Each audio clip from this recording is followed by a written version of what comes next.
Let us start this lecture with a thought process. No pain can exist without any pleasure in life. As all of us know that darkness cannot exist without light, similarly pain cannot exist without pleasure in life. When we are seeking for pleasure, we will have to also experience pain. Let us now recall what we learnt in the last lecture. We made several assumptions for an ideal rocket engine and derived an expression for thrust. And if you recall, some of the main assumptions are one dimensional, steady, isentropic flow, and we also substituted a combustion with the heat addition. Beside this, we looked at constant thermodynamic properties for analysis. And if you recall, we derived an expression for thrust that is equal to m dot p v e plus p e minus p a into a e. If you recall, in the last lecture we derived an expression for thrust which consists of two terms. One is due to the momentum and the other thrust contribution is due to the pressure change. And later on we looked at that when the nozzle is fully expanded, we will get the maximum thrust. And also we looked at the variation of thrust with altitude, in which the thrust is increasing with altitude for until it is certain kilometers, and later on it remains almost constant. And today we will be looking at some of the performance parameters of a rocket engine. A question might be coming to your mind, how can we evaluate the performance of a rocket engine? There are several performance parameters, thrust can be one of them. And the most important performance parameter is your specific impulse. As the name suggests that it is the ratio of impulse per unit weight of the propellant. Hence, the specific impulse can be defined as the impulse per unit weight of the propellant, and that is denoted by ISP. So, we can write it mathematically as ISP is equal to I divided by MPG, and then the I is the total impulse and MP is the total propellant mass that is carried with the vehicle, and F is the thrust.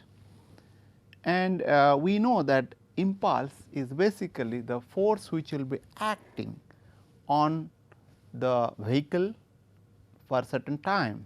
So, therefore, I can say that impulse can be evaluated when we integrate the force for certain time, that is Tv. Tv is your burn out time. And this is your g is your acceleration due to gravity at sea level. So, therefore, it will be remaining constant, it will not be changing with respect to time, and we can say that MP, the total mass, can be obtained by integrating the mass flow rate with respect to the time interval 0 to Tv. Mass of the propellant, mass flow of the propellant will be changing, so also the mass. So, therefore, we can get and keep in mind that I is that integrated over f dt, and we can say that if this f, we know that f is equal to mass of propellant V equivalent, and V equivalent we have already defined, and we can substitute this I in equation 4 and then integrate that. We will get basically the value for specific impulse. If we assume that V equivalent remains constant for this duration of T_v, then this integral of f dt will be nothing but your m p into V equivalent. And if I will substitute that in ISP, I can get basically m p V equivalent divided by G and m dot p dt integrate over the 0 to T v will be getting m p. So, this will be cancel it out and I will get ISP is nothing but V equivalent by G. And V equivalent unit, if you look at it, is meter per second, and acceleration due to gravity is meter per second square. Therefore, the unit of ISP in SI will be second. And if I look at little different way, that is F divided by m dot p into G, because V equivalent is nothing but, as I told from here equation, is nothing but F divided by m dot p. V equivalent is nothing but F divided by m dot p G. So, as I told earlier, the unit of the specific impulse is same for all types of units, either MKS, FPS or SI unit. And ISP is basically a performance parameter, which is indicates the what will be the thrust can be produced per unit weight of the propellant. And ISP does not vary with the inlet velocity or the flight velocity, because of fact that both the fuel and oxidizer are carried by the rocket engine itself. Therefore, there is no ram drag, and hence the force does not depend on the flight velocity. So, also the ISP. As I told earlier, ISP indicates the performance of a rocket engine, and higher the ISP, better the performance of rocket engine, because of fact that it can have the higher thrust for the same amount of propellant flow rate, as it can be seen in equation 6. So, let us look at what are the typical values of ISP one can expect in various engines. For example, in case of solid propellant rocket engine, the ISP will be in the range of 200 to 300 second, whereas in case of liquid engine that will be around 300 to 460 seconds, and hybrid engine will be around 300 to 450 seconds. And of course, these are all chemical rocket engines,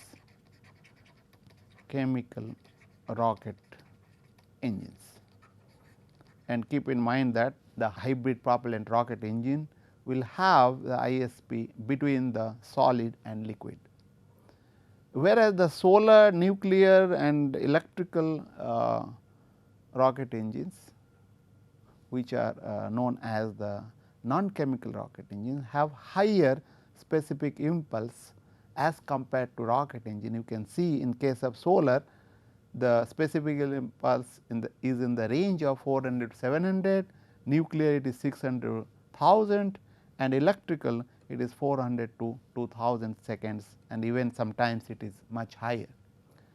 And that is the reason why these non-chemical rocket engines are preferred in space applications, where the thrust requirement is not much, but however, the ISP will be higher, and that is the disadvantage with non-chemical rocket engine having a low thrust level as compared to the solid propellant rocket engine, but however, high specific impulse. So, that is why chemical rocket engine is considered to be the workhorse of the space propulsion system as of now, as also the missile application. Let us look at now how does the specific impulse of rocket engines, particularly the chemical rocket engines, is comparable with that of the non-air breathing engines, and that is being shown here, the specific impulse versus the flight Mach number. You can note from this figure that these are the rocket. Although the specific impulse of the chemical rocket engine is in a very small range, something 300 to 460s, which will be remaining constant with the flight Mach number. That is the beauty of this non-air breathing rocket engines or non-air breathing engines.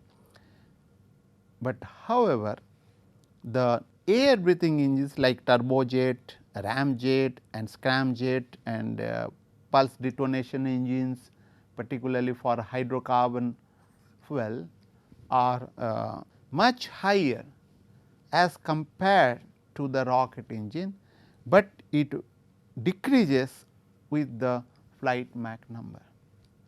And when you go for a hydrogen fuel, you will be getting much higher specific impulse as compared to the hydrocarbon fuel air breathing engine and also as compared to the rocket engines.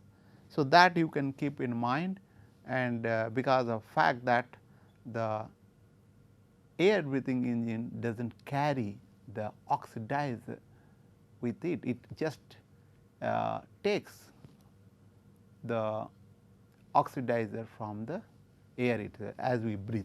So, let us look at now what are the other ways of defining specific impulse, and we will be also discussing other performance parameters.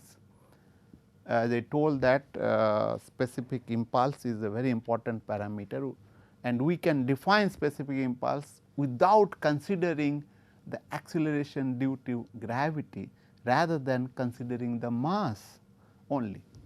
By that we can define it is as a specific impulse based on mass denoted by ISPM, that is equal to ratio of the impulse and mass of the propellant.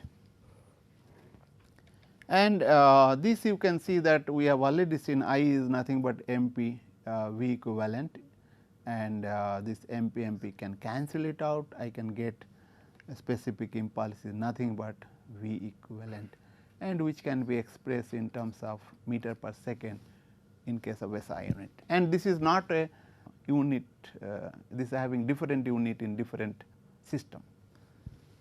So, let us now define another one, that is density specific impulse, which is a product of density of propellant and specific impulse of the rocket engine, that is denoted by ISPD is equal to the ISP, that is your specific impulse, and rho p is the density of propellant.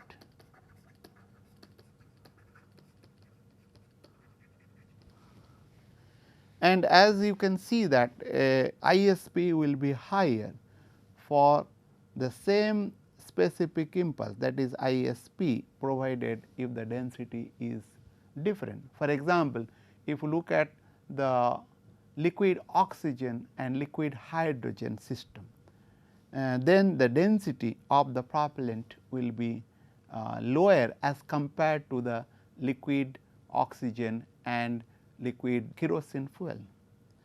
So, hence for the same ISP, the liquid hydrogen and liquid oxygen engine will have a smaller space because of fact that the hydrogen is having lower density. So, therefore, one has to consider the space, and space is very important. And this can be looked at like if you look at this ISP is nothing but V equivalent divided by G, and this is rho p. So, you can look at its unit leisurely. So, ISP is basically a method of estimating performance of different engine regardless of their density of propellant. So, this is very important, particularly for the space application where the accommodating the volume is important, that means the space compactness is very important.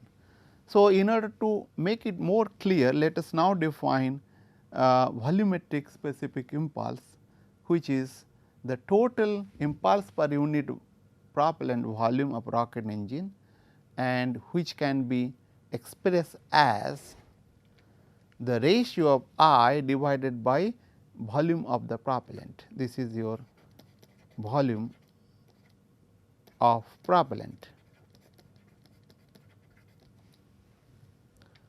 So, we know that I that is a total impulse, nothing but your MP G and ISP divided by Vp. If you look at this, I can say is nothing but your density itself, rho p, and this is G and ISP. And the difference between density specific impulse and the specific impulse is that only the G is being added, both are same, except that G being is added here, and this basically indicates that how good this is in providing the impulse very compact manner. High volumetric specific impulse requires basically high specific impulse and a dense propellant. In other words, if you want to have a high volumetric specific impulse, it can be achieved by increasing the density of propellant or increasing the specific impulse, any one of them or both of them. And for the same specific impulse, you are having the high density, then naturally you will be getting high volumetric specific impulse. And it is important to consider the volumetric specific impulse in place of ISP to ascertain the effect of the engine size on the performance of rocket engine, because if the propellant tank volume will be higher, then naturally the space the size of the engine will be higher. So, although the specific impulse may be same for both the engines. So, therefore, it is always important for a designer to reduce the volume of the tank of the rocket engines or the space occupied by the propellant of the rocket engine. That is why the designer prefer the solid propellant rocket engine over the liquid propellant rocket engine, although the liquid propellant rocket engine is having higher specific impulse, because the density of the solid propellant rocket engine much higher as compared to the liquid propellant.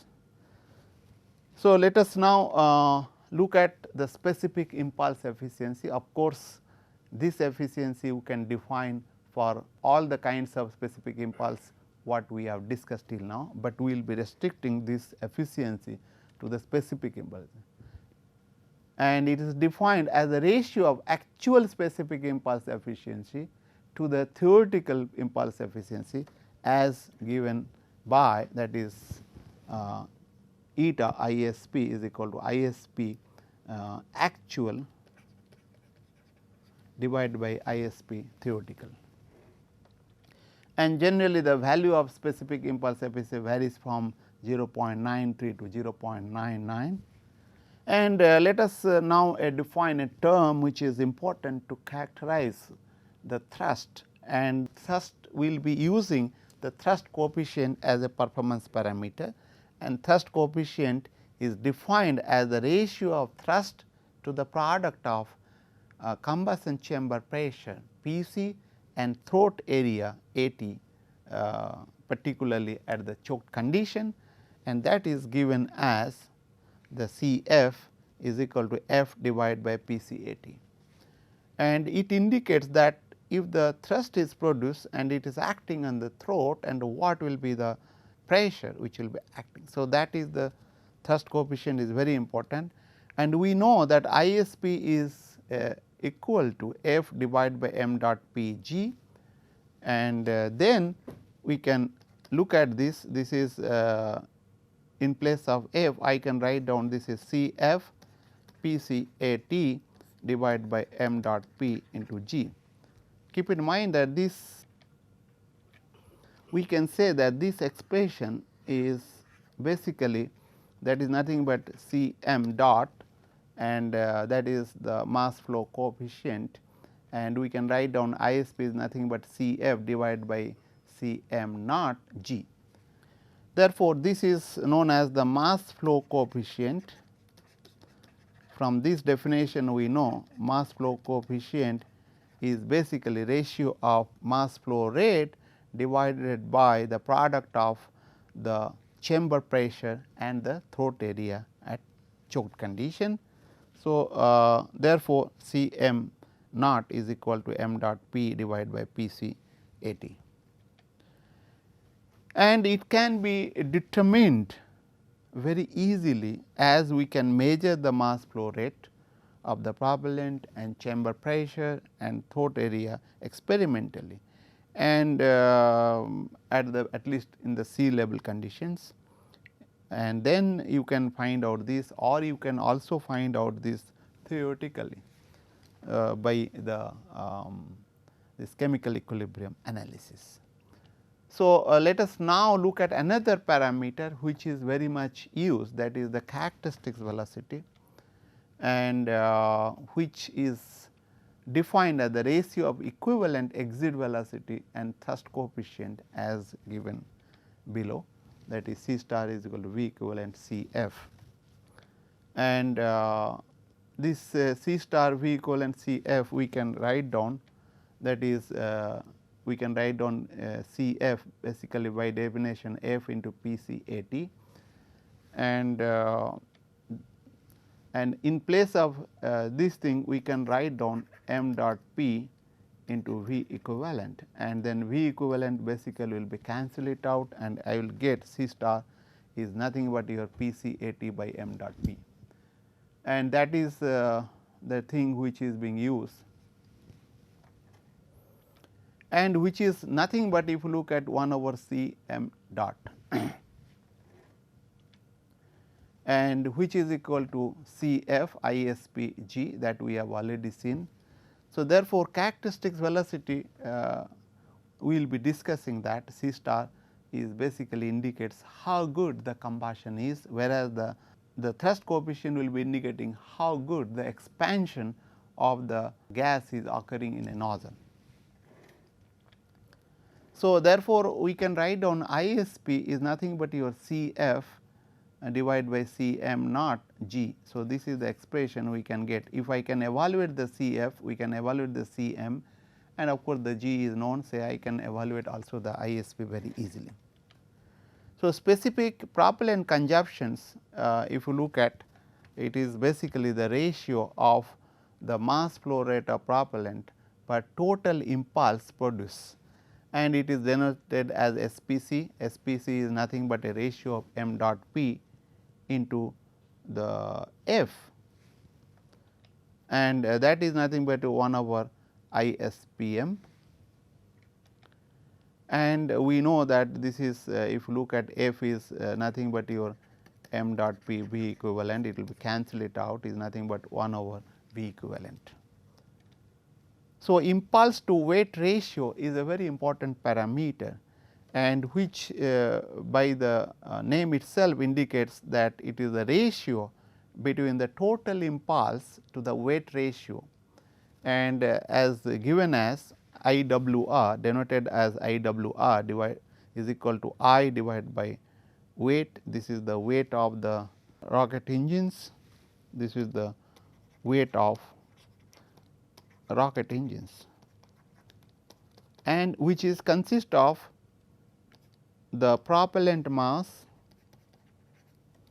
and this is your structure mass, structural mass, and this is your payload mass.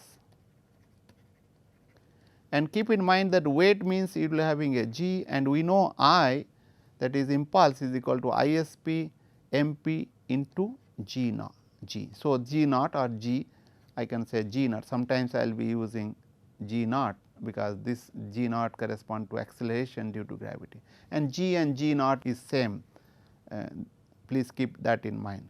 So, you can cancel it out, and that is basically the ISP MP divided by sum of MP plus MS plus ML. And of course, this already I have explained, W is the total weight of the vehicles, MP is the propellant mass, MS is structural mass, ML is the payload mass. So, this always the missile particularly should have a higher impulse to weight ratio.